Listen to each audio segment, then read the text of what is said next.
स्वागत है आपका आपके यूट्यूब चैनल एम रेलवे में। आज हमारी क्वेश्चन आंसर की क्लास है। आज हिस्ट्री के क्वेश्चंस करेंगे हम, और हिस्ट्री में भी मौर्यन एम्पायर जो 303 या 300 से लेके 303 के आसपास, जो BCE के आसपास जो टाइम था, वो टाइम पीरियड का हम आज बात करेंगे। तो चलिए स्टार्ट करते हैं। आपने अगर जनरल नॉलेज का ई बुक परचेज़ किया है, बहुत बढ़िया बात है। नहीं परचेज़ किया है, परचेज़ कर लेना। मात्र 239 रुपीज़ में है, जिसमें आपको history, geography, Indian polity, economic, general knowledge up to date दिया हुआ है। 2021 एडिशन का ही आपको परचेस करना है।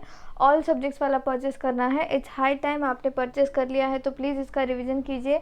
एटलीस्ट डेली 20 पेजेस इसका पढ़ना स्टार्ट कर दीजिए। बहुत ही छोटा सा PDF है, ख़त्म हो जाएगा जल्दी ही। लेकिन इसके 7 से 8 रिवीजन अगर आप करोगे तो आपको मैं गारंटी देती हूँ कि जितने भी सब्जेक्ट्स आपको मिलेंगे, ठीक है, जैसे junior executive operation and BD में ज़्यादा क्वेश्चंस देखने को मिलेंगे आपको, और वहीं अगर आप एग्जीक्यूटिव ऑपरेशन एंड BD का जो पोस्ट कोड नंबर 24 है उसमें देखोगे तो थोड़े कम क्वेश्चन देखने को मिलेंगे। लेकिन वो क्वेश्चन का लेवल जो होगा थोड़ा सा हाई लेवल का होगा। जैसे पॉलिटी के क्वेश्चन, जूनियर एग्जीक्यूटिव जो ऑपरेशन एंड BD वाला पेपर है, उसमें आपको डायरेक्टली आर्टिकल वगैरह पूछ लेगा।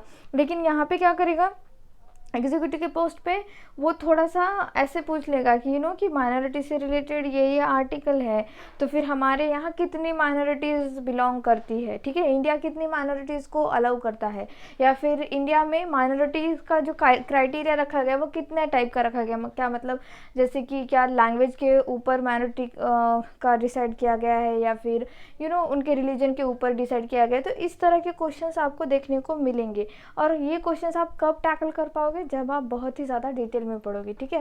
एंड हमारी जो 1000+ क्वेश्चन आंसर की सीरीज स्टार्ट कर चुके हैं हम लोग। आप क्या करना, उसको रिपीट देखते रहना, क्योंकि यहाँ से भी क्वेश्चंस रिपीट होने के बहुत ज़्यादा चांसेस है। And one more thing, text book से अगर आपने टेस्ट सीरीज परचेस नहीं की है, प्लीज़ परचेस कर लीजिए। Use my code CTMV7N for 10% instant discount, ठीक है।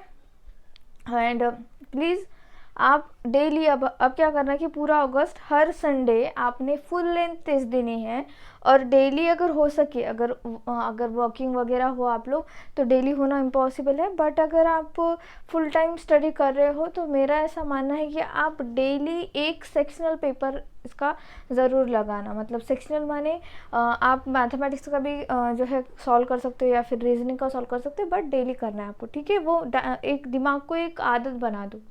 चलिए स्टार्ट करते, बहुत होगी बातें। फर्स्ट क्वेश्चन क्या कहता है, great stupa at a Sanchi is in. तो जो महान सांची स्तूपा है वो कहाँ पे है, एक्चुअली ये पूछा गया है।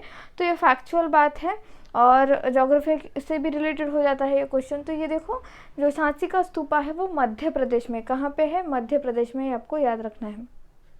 नेक्स्ट क्वेश्चन क्या कहा जाता है, which of the following was the oldest dynasty of India. तो सबसे पुरानी डायनेस्टी कौन सी है इंडिया की, पूछा जा रहा है।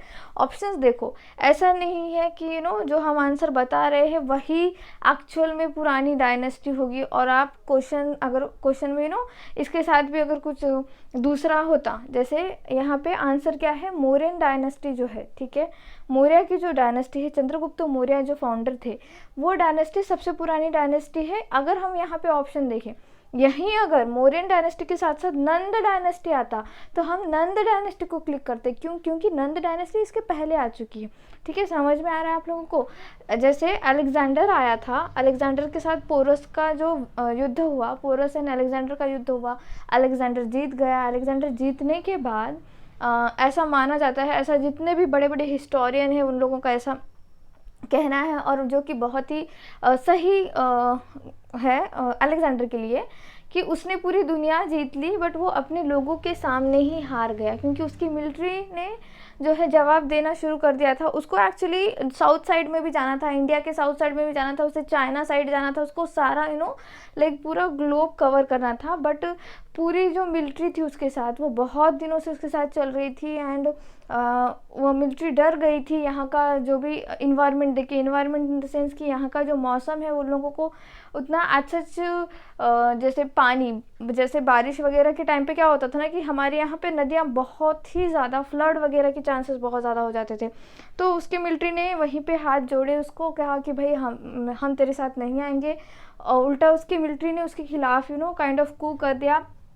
एंड चले गया वो। अरे चले जाने के आई थिंक 5 साल के अंदर अंदर या फिर आई थिंक 2 साल के अंदर अंदर वो मर गया, ठीक है। तो बहुत ही कम एज में मरा, बट हाँ उसने कंकर किया जितना वो कर सकता था, जितना उसको आगे भी जाना था, बट उसकी मिलिट्री ने उसका साथ नहीं दिया।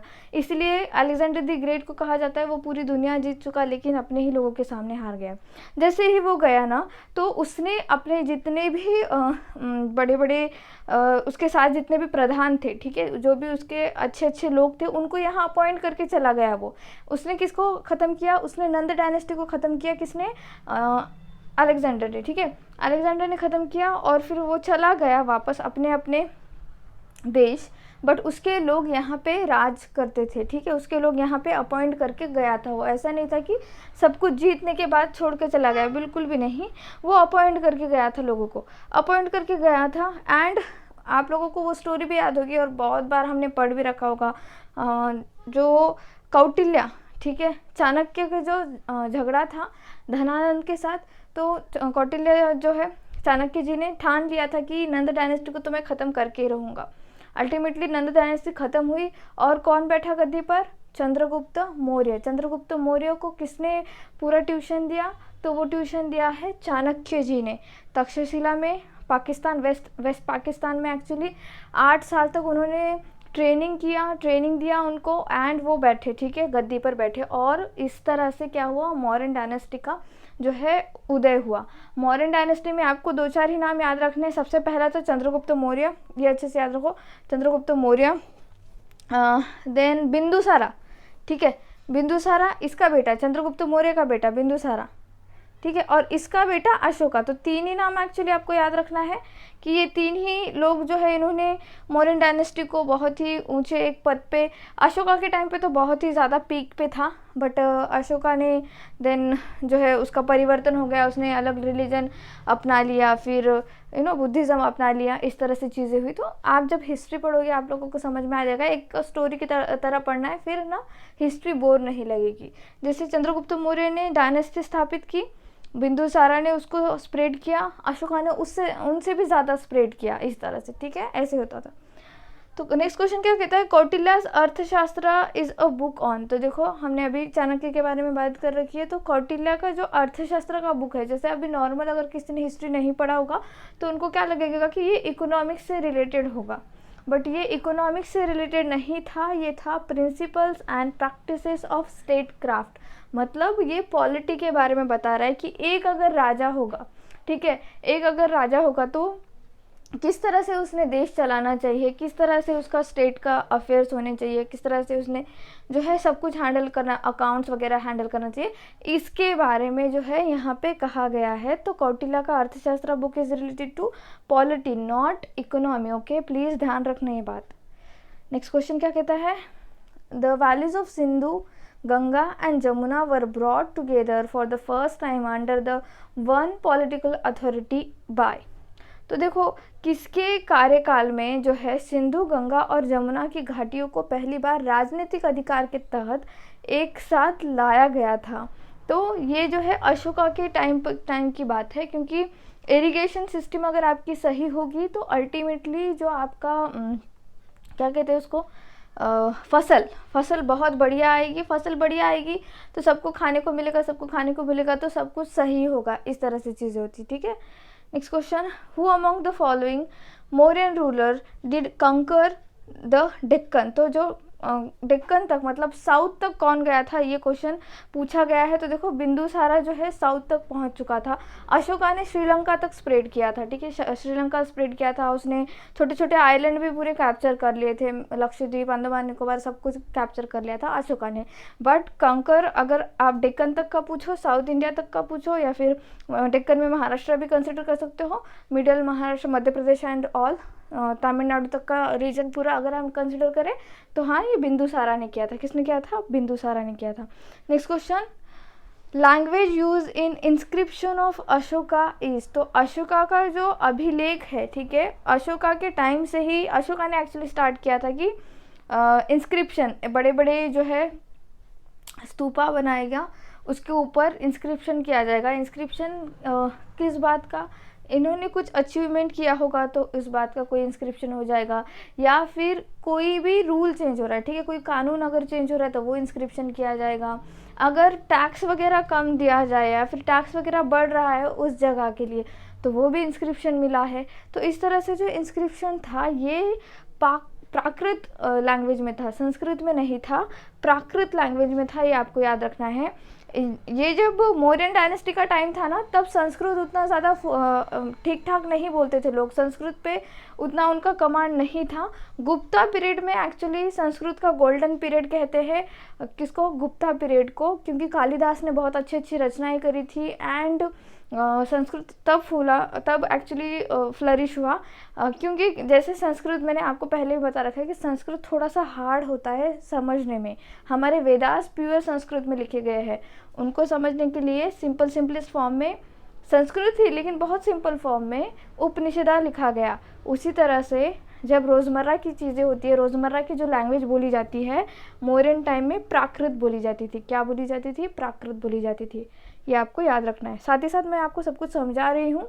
अगर आपने PDF परचेज किया है ना, तो तुरंत ये क्लास ख़त्म करने के बाद मौर्यन डायनेस्टी पूरा पढ़ लो, जस्ट एक बार सरसरी निगाहों से देख लो, पूरा क्लियर हो जाएगा, ठीक है।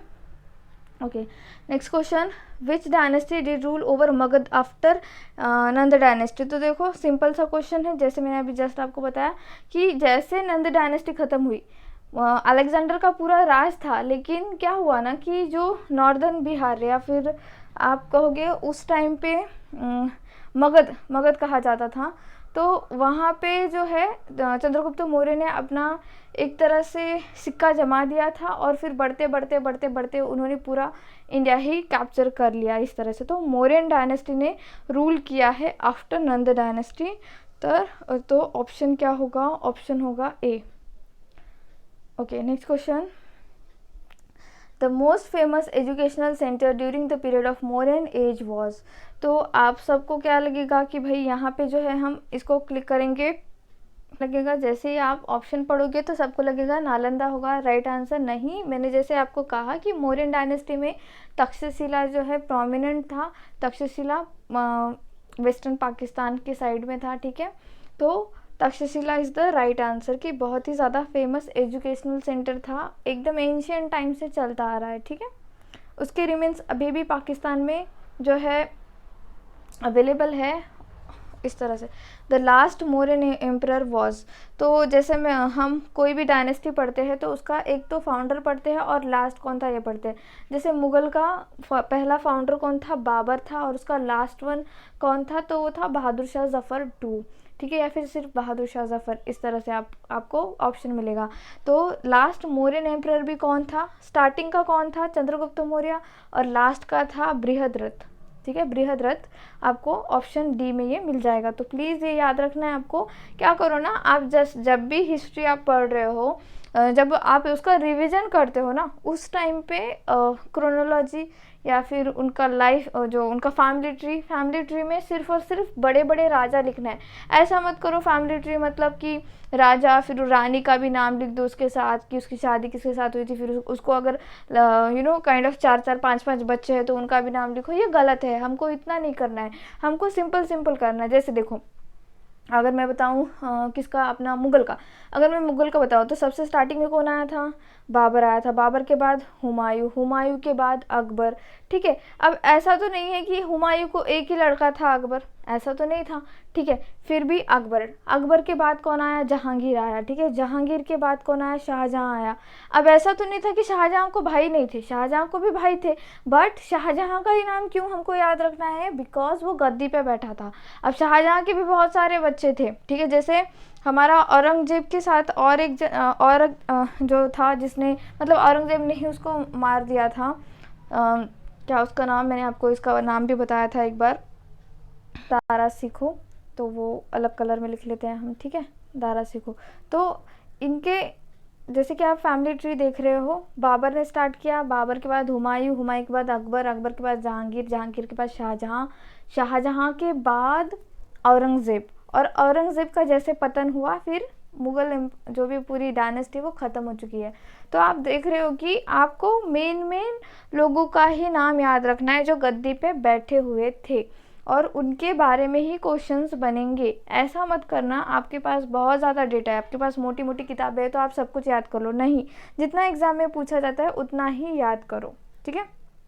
Next question, okay, Chandragupta Maurya defeated, तो चंद्रगुप्त मौर्य ने पराजित किया, किसको पराजित किया, तो इन्होंने सेल्यूकस को पराजित किया। अब सेल्यूकस कौन था, जैसे मैंने आप लोगों को बता रखा है कि स्टार्टिंग में ही बताया था मैंने, जब अलेक्जेंडर चला गया तो उसके जितने भी मेन लोग थे उसने यहाँ पे अपॉइंट करके गया था, ऐसा नहीं था कि जीत कर सब कुछ छोड़ के चला गया, ऐसा नहीं था, उसने यहाँ पे लोगों को अपॉइंट किया था। बट अल्टीमेटली चंद्रगुप्त मौर्य ने उसके हर एक जितने भी मेन अपॉइंटेड उसके प्रधान थे सबको उसने हरा दिया। और सेल्यूकस की और उसकी लड़ाई बहुत ही ज़्यादा न्यूज़ में थी, न्यूज़ कहेंगे या फिर हाईलाइटेड लड़ाई थी ये, क्योंकि इसमें उसने जो है सेल्यूकस ने ऐसा कहा जाता है कि सेल्यूकस अपनी बेटी देने के लिए रेडी था, शादी उसकी चंद्रगुप्त मौर्य के साथ करने के लिए वो रेडी था, बस वो चाहता था कि चंद्रगुप्त मौर्य उसे ना मारे, इसलिए, ठीक है, इसलिए थोड़ा सा ज़्यादा फेमस हो चुका था ये जो लड़ाई थी इन दोनों की, ठीक है।